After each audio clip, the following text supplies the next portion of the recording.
शबनम की कहानी। मेरा नाम शबनम है। मैं एक छोटे से गांव में रहती थी जहां जीवन पहले से ही संघर्ष भरा था। पापा के इंतकाल के बाद घर में कमाने वाला कोई नहीं था। अम्मी अकेली थी और हालात इतने खराब थे कि 2 वक्त की रोटी जुटाना भी मुश्किल हो गया था। ऐसे में मैंने अम्मी से शहर जाने की बात की। वहां मेरे चाचा का बेटा सलीम यानी मेरे भाईजान नौकरी करता था और उसका अपना एक छोटा सा घर भी था। जब मैंने भाईजान को अपनी परेशानियों के बारे में बताया तो उन्होंने बड़ी ही गर्मजोशी से कहा, शबनम तुम फिक्र मत करो, यहाँ आ जाओ, तुम्हारे लिए नौकरी का इंतजाम कर दूंगा, तुम अच्छा कमा सकोगी।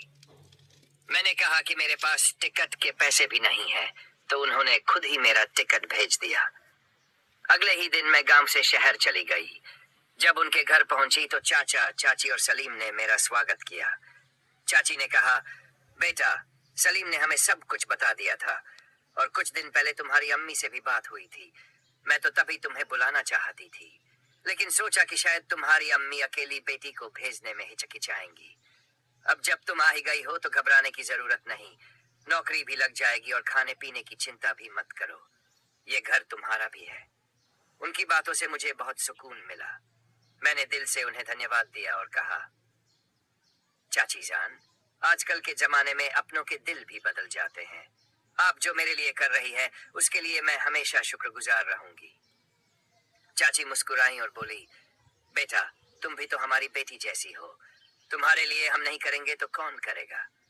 रात का खाना सबने साथ में खाया और फिर सब सोने चले गए।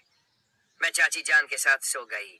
चाचा जान हॉल में सोए और सलीम ऊपर अपने कमरे में चला गया।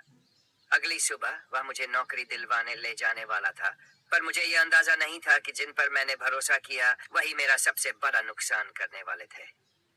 अगर आप चाहें तो मैं इस कहानी को आगे बढ़ा सकता हूँ या इसका अगला हिस्सा भी लिख सकता हूँ।